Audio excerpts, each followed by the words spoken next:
Get over here. Hey guys, it's Tychonders here doing another action figure review. Now, this one is a little late to the game. He's been out a while.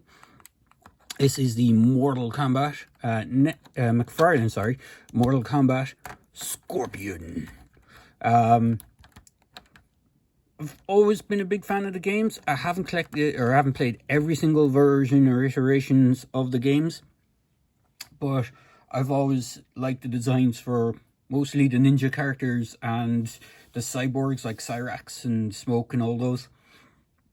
And there's been other characters that I enjoyed the designs for as well, like Goro was always one of my favorites, the big four-armed guy. I do hope McFarlane does a Goro. So far, he's been kind of knocking it out of the park with the Mortal Kombat line. He has had some repaints, well, quite a few repaints and exclusives, but I'll get into that in a minute.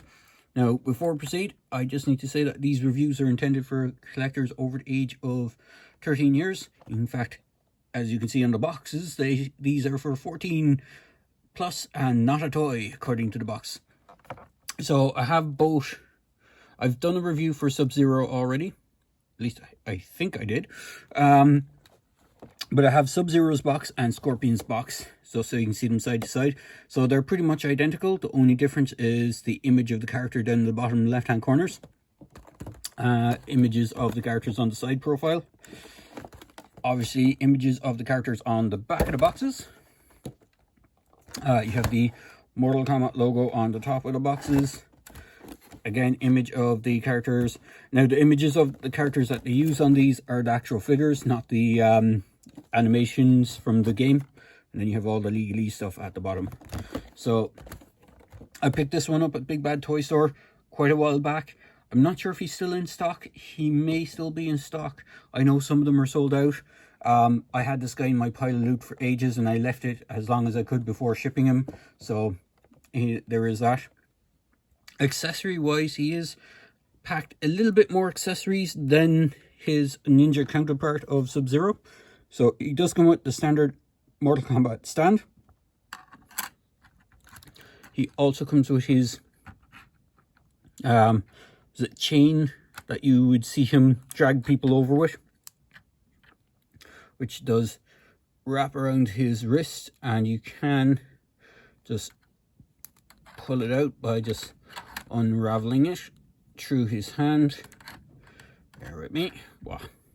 So it is curved, so you can actually fit it into his hand and kind of corkscrew it over his hand, and then it will sit quite nicely in that position for as him trying to drag people over, spearing them and dragging them over.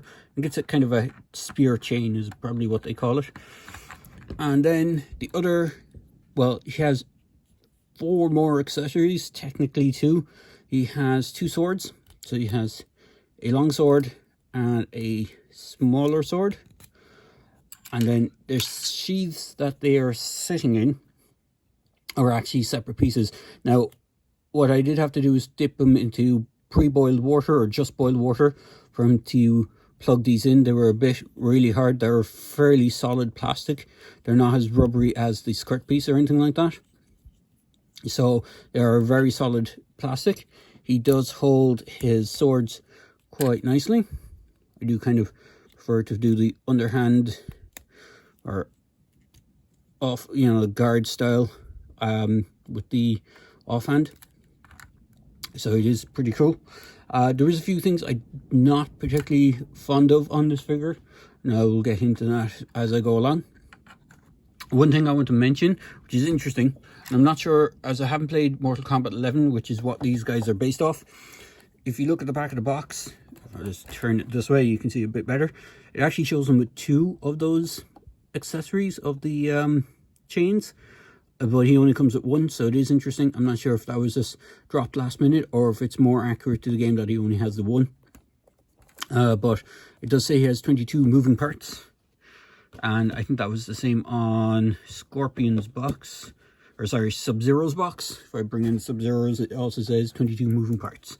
So they should have about the same amount of articulation. And I will get into that right now. So for the most part, he has the standard kind of articulation that Sub-Zero had. I'll just pull his swords out of his hand. This one's quite tight for some reason. There we go. So I'm going to just leave his accessories aside. So his upper shoulder has, or upper chest has this shoulder guard area. So that is going to hinder a lot of the movement. It is slightly rubbery, but it is also quite solid. So when moving the arms, you have to kind of splay it out to even get a full 360 on it, and then put it back in, and then kind of hinge this back down. They're not separate pieces and they're not on hinges, so if over time, if you keep moving it, it will probably snap. So that is one thing to be wary of. He can move his arms up that much without hitting the guard too much. So he does have some range of movement. It's not completely hindered, and you can move it back. But if you're to do a 360, it would kind of hinder it. He does have that ball joint in the arm. He has the upper shoulder swivel. He has dual hinged elbows, which are quite nice. He has that standard McFarlane style ball hinge at the wrist, so it gives you range of movement. So you can rotate it to have side side, or you can rotate it, if I just get it to rotate, you can rotate it so it has up and down, or you can angle it so it has a slightly angled approach to it. I know some people don't like them too much because they're far more visible than being hidden on some of the figures, but I don't mind it too much. Now, I will get into the head articulation, but I'll do that last because I just want to talk about that last. It's one of the parts I'm not particularly fond of. He does have a ball hinge joint kind of thing in the waist. He does have good waist movement. What's interesting is it looks like he has a upper torso cut as well, but because the way this is done, this gi is kind of right over him, and it's part of the, it's not part of the sculpt, but it's a solid enough piece so it removes that articulation point. He can do the splits that much. He is a little hindered on this side because of those solid pieces, so be wary of that. This piece is slightly rubbery and will move around, so the waist piece is a small bit loose on my one. You can see the kind of the way they did the crotch. There's no real detail in this, but you can see how the legs work. There is a slight articulation point here on the upper leg as well to give a small swivel, but it's not a massive one. It doesn't really work too great. He does, however, have swivels in the lower leg just where the pants connect on. It's tight, but he does have it. He has dual hinged knees, so he can do nearly a full 180 on his legs. And then you have, again, the same sort of ball joint as the wrists on the ankles. We have ankle tilt as well, so if you rotate the ball joint, you can get the ball to go side to side. Let's just move that ankle back. So you can get him to do a kind of a side stance, or you have it go forward so you can go forward and back. And then you have toe tilt. So if you want to kind of do running poses, you can get him into some running poses.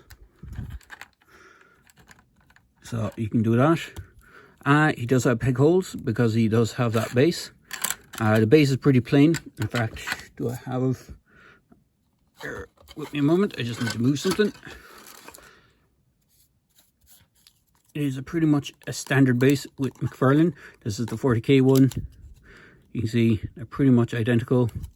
The only difference is has a Mortal Kombat logo. This is the one that from the Space Marine, I think, or the Necron Warrior, one or the other, and it has just this Warhammer 40,000 logo on it. His foot does peg into the peg hole.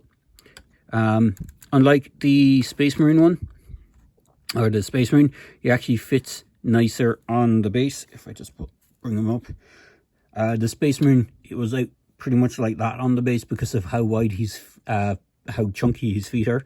But this guy fits pretty nicely on it. Now, on to one of my major gripes with this figure is the head. The head is on a ball joint, which is pretty nice. You get a good range of movement. It's the way they did the face is what gets me. I'm not sure if you can see that, but it's basically an L-shaped design that goes up and out on the neck, and then the face itself is just like a face plate. So it just pegs into a face plate sort of thing. So it's not a full head sculpt, if you know what I mean. So if you were to pull this off, it'd only be like half face, which is why you get this weird kind of, you can look really far up angle with his face, and if you get it in certain angles, it just looks completely unnatural. But you can rotate the head as one piece, and it has articulation, has some side to side, but just be wary of that. If I bring in Sub-Zero, just get this guy to stand without the base for a second. Come on, stand. If I bring in the Sub-Zero figure. Now, Sub-Zero also had a weird neck joint, because you can actually see the neck joint in underneath, but his head is actually a full head sculpt. This face isn't like a face plate or anything like that. So he actually had a full head, which is why he has a little bit better range of movement than Scorpion here. But overall, he's quite a nice figure. And if I just bring, oh, I'm really knocking them over. Just trying to get everyone to stand. If I bring in my tape measure, I can show you how tall Scorpion is if Sub-Zero wants to stand without crashing over on me. Come on, Sub-Zero. There we go. So for a tape measure, he stands just a little over 7 inches. Yeah, just around the 7-inch mark with the top of his hood. So if I just bring in some other figures that should be in scale with him, without knocking everything over, which I just did. Here is NECA's John Rambo figure. So you can see John Rambo is a little bit tiny than him, not by much. And then one of NECA's Predator figures, who stands a good bit taller, as he should, because Predators are supposed to be a taller species. So overall, he's a really cool figure. I do recommend picking him up if you can get him. There is a couple of variants out there. There's one that has like a painted face mask. I can't remember what version that is, but he has like a face, or like a mouth painted on the face part of the mask, and he's done in a sort of white. And then there's a new enough one. I'm not sure if it's been released yet or it's going to be released soon, and it's a 2-pack that comes with Scorpion and Raiden. Again, I didn't pick up Raiden first time around. I may try and pick him up. He is actually, the sculpt and design of him kind of has grown on me, so I might grab Raiden as well. I do have Baraka, the standard version, ordered, and I will probably get Katana as well. So the characters that they've released so far that I'm aware of is Johnny Cage, who I haven't seen any repaints of yet. Scorpion, which I've seen 3 repaints of so far. Sub-Zero, who's had 2 repaints. There's a purplish version, and there's a new kind of frozen ice version, I think, where he comes with red or orange to clear versions of his axes, and he has kind of white paint. There's 2 versions of Raiden. There's 2 versions of Katana. There's 2 versions of Baraka already. So I think nearly everyone has had a second redeco bar Johnny Cage for some reason. Poor old Johnny Cage gets left out yet again. So there you go, guys. There is a quick video review for Scorpion from the Mortal Kombat line. As I said, if you're a fan of these designs, definitely pick them up. At first, I wasn't a huge fan of Scorpion's design. I thought it didn't have as enough yellow on him as his classic look to him. He had, it still looks like him, but to me it didn't look exactly like how I remembered him.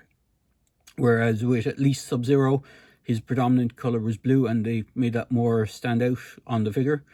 But over time, he has grown on me, so I do recommend picking him up. I do hope with this license that McFarlane has, because of there's like the kind of cameo characters, maybe we might get to see since they just recently announced it, a John Rambo in the Mortal Kombat figure line. There is Spawn. I think so far there's Spawn, Robocop, Terminator, Rambo, Predator, Alien. I'm not sure if Alien is a new one or it was just a skin mod for one of the previous characters. But they have a whole bunch of cameo characters that I'm hoping that, because McFarlane has the license for the Mortal Kombat 11 line, that he might be able to swing a maybe is it Terminator, Rambo, a new version of Rambo, and possibly a new version of Robocop into the figure line. But that's just me spitballing. So there you go, guys. I hope you enjoyed this video review, and I hope you didn't mind me rambling there at the end. So if you do like this figure, I do recommend picking him up. I think you can get him on Amazon. If you do go the eBay route, I think they can be quite expensive because he seems to be out of stock in a few places. But try Big Bad Toy Store. They might be getting them back in again. And then just keep trying places like Amazon as well and Walmart, see if they get them back in. So there you go, guys. I hope you enjoyed this review. And as I say in my videos, please feel free to like, comment, and subscribe to my channel. Cheers.